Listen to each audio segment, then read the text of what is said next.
हिंदू समेत दुनिया के हर धर्म में भगवान की मौजूदगी का जिक्र मिलता है। हालांकि हर धर्म में भगवान का रूप, रंग, आकार और नाम अलग है। इतना ही नहीं, प्रत्येक धर्म में भगवान को एक खास पहचान के साथ चिन्हित किया गया है। जैसे हिंदू धर्म में भगवान श्री राम धनुष के साथ रहते हैं, तो ईसाई धर्म में जीसस को क्रॉस पर लटके हुए देखा जाता है। इतना ही नहीं, साइंस से परे इंसान और समस्त ब्रह्मांड की रचना के लिए भी भगवान को जिम्मेदार माना जाता है। लेकिन क्या आपने कभी सोचा है कि अगर भगवान ने ब्रह्मांड की रचना की है, तो भगवान की रचना किसने की? यह एक ऐसा प्रश्न है जिसके जवाब में कई तर्क दिए जा सकते हैं, लेकिन सच्चाई आपकी और हमारी समझ से कुछ अलग ही है।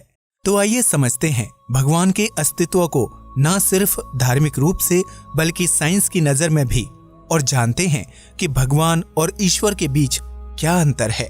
हाय दोस्तों, मैं हूं शिवराम सिंह और आप देख रहे हैं रिसर्च टीवी इंडिया। तो चलिए शुरू करते हैं। क्या एक है ईश्वर और भगवान? इस दुनिया में ईश्वर की शक्ति पर विश्वास करने वालों की संख्या करोड़ों में है। वहीं कुछ लोग ऐसे भी हैं जो ईश्वर के अस्तित्व को नकारते हैं। साइंस पर यकीन करने वाले वैज्ञानिकों ने भी आज तक ईश्वर के अस्तित्व से इनकार नहीं किया है, बल्कि उनका मानना है कि हर चीज के निर्माण के पीछे कोई ना कोई जिम्मेदार होता है। ऐसे में हम जो पूजा करते हैं या मूर्ति स्वरूप में अपने ईश्वर की कल्पना करते हैं, क्या सत्य वही है या फिर कुछ और?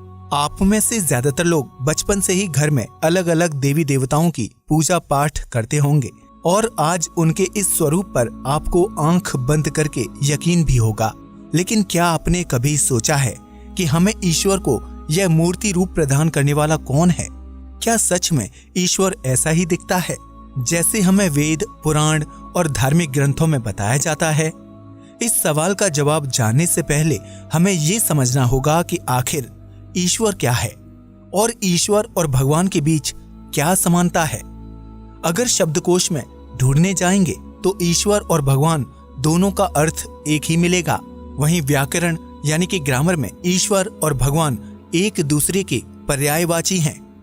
दुनिया के तमाम धार्मिक ग्रंथों में भगवान के अनेकों रूप का वर्णन मिलता है, जिन्हें ऋषि मुनियों द्वारा अपने काल में देखा और समझा गया था। रामायण के रचयिता महर्षि वाल्मीकि थे, जिन्होंने समाज को श्री राम के स्वरूप से अवगत करवाया। इसी रामायण को पढ़ने के बाद लोगों के बीच श्री राम भगवान के स्वरूप बनते चले गए, जिन्होंने मां सीता से विवाह किया, वनवास गए, लंकापति रावण का वध किया और अयोध्या के राजा बने। रामायण की पूरी कथा में श्री राम का जीवन परिचय मिलता है, जिसे महर्षि वाल्मीकि ने लिखा और समाज ने उसे भगवान की कथा समझकर श्री राम के मंदिरों का निर्माण कर दिया। ठीक इसी प्रकार बाइबल, कुरान या गुरु ग्रंथ साहिब में भी एक महान व्यक्ति का जीवन दर्शन मिलता है, जिन्होंने ईश्वर को जान लिया था, लेकिन इंसान ने उन्हें भगवान, अल्लाह, जीसस और वाहे गुरु मान लिया। इन सभी धार्मिक ग्रंथों का निर्माण खुद इंसान द्वारा किया गया है, जिसने अपने अपने समय में प्रचलित महान व्यक्ति की कथा को संस्कृत, उर्दू, अंग्रेजी, पंजाबी और दुनिया की तमाम भाषाओं में लिखा और उसका प्रचार किया।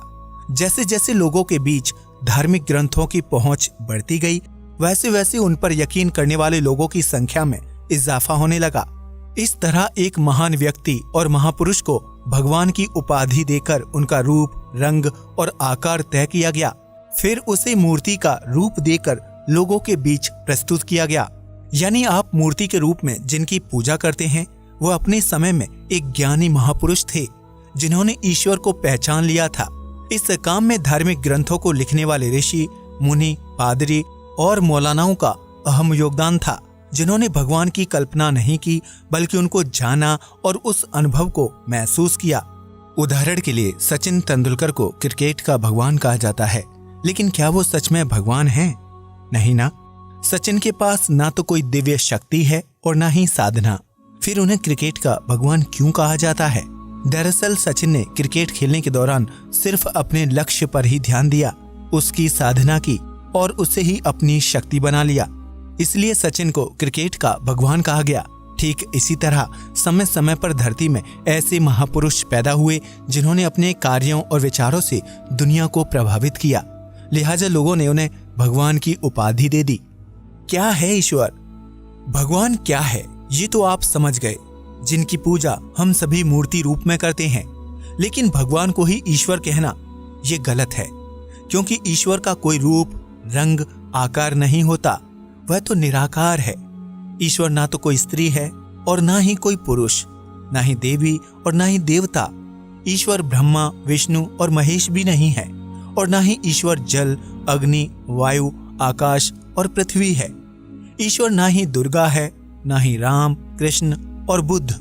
ईश्वर ना माता है, ना पिता है और ना ही गुरु। ईश्वर किसी का स्वामी नहीं है और ना ही उसका कोई स्वामी है। वह चारों तरफ होकर भी नहीं है। ईश्वर को समय और स्थान से कोई फर्क नहीं पड़ता और ना ही उसको प्राप्त किया जा सकता है।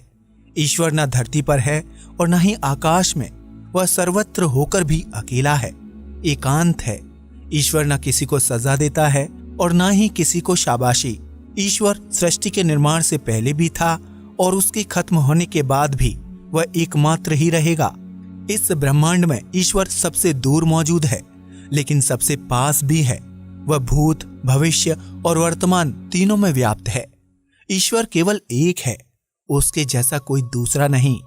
वह हर बंधन से मुक्त है, जो ना किसी को बंधन में बांधता है और ना कभी बंधन में बंधता है। ईश्वर निराकार, निर्विकार और निर्विकल्प है।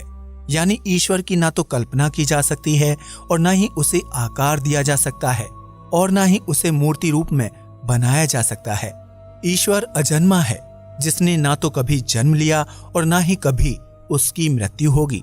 ईश्वर सत, चित्त और आनंद स्वरूप है। सत का अर्थ है जिसका कोई प्रारंभ या अंत ना हो। चित्त का अर्थ है जो कभी बदलता या समाप्त ना हो, और आनंद का अर्थ है जो संसार में आनंद की उत्पत्ति के लिए हो। ईश्वर मन और प्रकाश की गति से भी तेज चलता है, लेकिन स्थिर भी है। ईश्वर समस्त संसार में परिपूर्ण है, लेकिन इस पृथ्वी से बाहर भी मौजूद है। ईश्वर के अलावा जिस किसी ने भी धरती पर जन्म लिया वो मृत्यु को प्राप्त हो गए। वह ईश्वर नहीं बल्कि भगवान है, क्योंकि ईश्वर ना तो कभी जन्म लेता है और ना ही कभी मृत्यु को प्राप्त होता है। ईश्वर को क्यों नहीं खोज पाया साइंस? अब तक तो आप समझ गए होंगे कि ईश्वर का कोई आकार, रूप, रंग या शरीर नहीं है। ऐसे में साइंस की नजर से देखा जाए तो वह ईश्वर को कभी खोज ही नहीं सकता। साइंस एक तरह का पदार्थ विज्ञान है, यानी साइंस उसी चीज पर यकीन करता है जो पदार्थ के रूप में उपस्थित हो। लेकिन ईश्वर तो निराकार है, जिसका कोई आकार नहीं, इसलिए उसे बनाने वाला भी कोई नहीं है। वह बिगिनिंग लेस है, जबकि साइंस की नजर में हर चीज के निर्माण के पीछे कोई क्रिया होती है, यानी कर्ता के बिना क्रिया असंभव है। यही वजह है कि पदार्थ विज्ञान आज तक ईश्वर के अस्तित्व पर कोई तर्क नहीं दे पाया, क्योंकि ईश्वर ना तो कर्ता है और ना ही क्रिया। वह तो बस समस्त ब्रह्मांड में समाया हुआ है। पदार्थ विज्ञान के अनुसार जब कण आपस में मिलते हैं तो उससे किसी चीज का निर्माण होता है। जिस वस्तु के निर्माण में संयोग होगा उसमें कभी ना कभी वियोग भी होगा, यानी जो चीज कणों की मदद से मिलकर बनी है वह कभी ना कभी खत्म भी हो जाएगी। मानव शरीर, चट्टान, पेड़ पौधे, बिल्डिंग और इलेक्ट्रॉनिक आइटम्स सब कण यानी एटम्स से मिलकर बने हैं और एक दिन नष्ट हो जाएंगे। इसी वजह से साइंस इन चीजों के निर्माण के कारण और अस्तित्व को लेकर तर्क देता है। लेकिन ईश्वर कोई कण रूपी वस्तु नहीं है जिस पर साइंस रिसर्च करे और उसे अपना तर्क दे सके। साइंस की माने तो ऊर्जा और पदार्थ कभी बनते नहीं हैं, बल्कि एक अवस्था से दूसरी अवस्था में तब्दील होते रहते हैं। यानी कि ऊर्जा को कभी खत्म नहीं किया जा सकता और ना ही वो कभी खत्म होती है।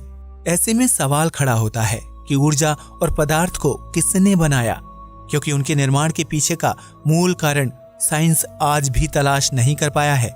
ठीक इसी प्रकार साइंस के पास ईश्वर को किसने बनाया, इस सवाल का भी कोई जवाब नहीं है। ऊर्जा और पदार्थ की तरह ही ईश्वर अनादि है, जो जन्म और मृत्यु के बंधन से मुक्त है। जो दिखाई नहीं देता उस पर यकीन क्यों करें? दुनिया भर में कई लोग ऐसे भी हैं जो ईश्वर की मौजूदगी पर यकीन नहीं करते, क्योंकि उनका मानना है कि ईश्वर दिखाई नहीं देता, फिर उस पर यकीन कैसे किया जाए। इस तरह का विचार रखने वालों को आम बोलचाल की भाषा में नास्तिक यानी एथिस्ट कहा जाता है, जो उसी चीज पर यकीन करता है जिसे वो देखता है। लेकिन कुछ चीजें आंखों से दिखाई नहीं देती, लेकिन इसका मतलब ये नहीं है कि उनका अस्तित्व है ही नहीं। इंसान के पास आंखें हैं जिनकी मदद से वो पूरी दुनिया देखता है, लेकिन उन्हीं आंखों को इंसान बिना शीशे यानी कि गिलास की मदद से कभी भी नहीं देख सकता। समुद्र में बारिश की बूंदों के गिरने से बनने वाले बिंदुओं को नहीं देखा जा सकता। दिन के समय भी आसमान में तारे होते हैं, लेकिन सूर्य के प्रकाश में उन्हें भी देखा नहीं जा सकता। बेहद बारीक सूक्ष्म जीवों को भी हम नहीं देख सकते। हवा को भी नहीं देखा जा सकता। दूध में मक्खन होता है, लेकिन वो दिखाई नहीं देता। कहने का मतलब सिर्फ इतना है कि जरूरी नहीं है कि जो चीज आंखों से दिखाई ना दे उसका कोई अस्तित्व ना हो। सब नजरिए और विश्वास का खेल है कि अगर आप किसी चीज को देखकर उसके अस्तित्व पर विश्वास करते हैं तो यकीनन आप उस चीज को जानते पहचानते हैं। लेकिन अगर आप किसी चीज को जाने बगैर उसके अस्तित्व पर उंगली उठाते हैं या उसकी मौजूदगी को नकारते हैं तो आप खुद को मूर्ख बना रहे हैं। ईश्वर पर यकीन न करने वाले नास्तिकों को पूरा अधिकार है कि वह ईश्वर पर यकीन ना करें, क्योंकि उन्होंने उसे देखा नहीं है।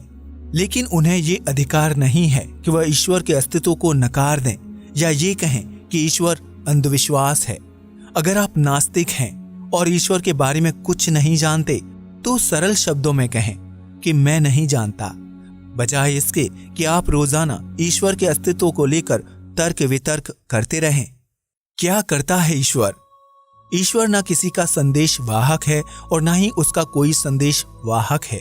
इसलिए उसको समझने के लिए इंसान को अंतर आत्मा से चिंतन करने की जरूरत होगी। लेकिन देवी देवताओं और तमाम धर्म के भगवानों के संदेश वाहक हुआ करते थे। धार्मिक ग्रंथ लिखने वाले ऋषि, मुनि, पादरी और मौलवी ने भगवान के उन्हीं संदेश वाहकों के वचन सुने और उनकी स्तुति तैयार की, जिन्हें वेद, बाइबल और कुरान शरीफ कहा जाता है। इन धार्मिक ग्रंथों में आपको भगवान के वचन, आदेश, संदेश और आज्ञा मिलेगी, जबकि ईश्वर किसी को भी वचन, आदेश या आज्ञा नहीं देता। ईश्वर कभी किसी को भयभीत नहीं करता और ना ही किसी से प्रेम करता है। वह ना ही किसी का वध करता है और ना किसी को वरदान देता है। ईश्वर ना तो आज्ञा देता है और ना ही उपदेश। वह ना तो पुरस्कार देता है और ना ही सजा। वह किसी को नरक या स्वर्ग भी नहीं भेजता, क्योंकि ईश्वर न्याय या अन्याय करने वाला नहीं है। वह हर जगह मौजूद होकर भी अदृश्य है, अकल्प है। ईश्वर ना तो सृष्टि का रचयिता है और ना ही उसका रखवाला, लेकिन उसके होने से यह ब्रह्मांड, सूर्य, तारे, पृथ्वी और नक्षत्र आदि काबू में रहते हैं। ईश्वर एक शक्ति है। भगवान वह व्यक्ति विशेष है जिसने ईश्वर को जान लिया है। ईश्वर असीम है, अनंत है, जबकि भगवान सीमित शरीर और आयु में होते हैं। इसलिए उनकी जन्म जयंती, निर्वाण जयंती मनाई जाती है। ईश्वर उनके होने से ही सब कुछ है, लेकिन भगवान इंसान के पालक नहीं हैं, बल्कि वो हमारे मार्गदर्शक हैं, जो मनुष्य की आत्मा में ईश्वर की अनुभूति का मार्ग बताते हैं।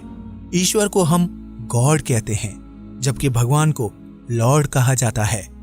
अब तो आप समझ ही गए होंगे कि ईश्वर क्या है और उसे किसने बनाया है।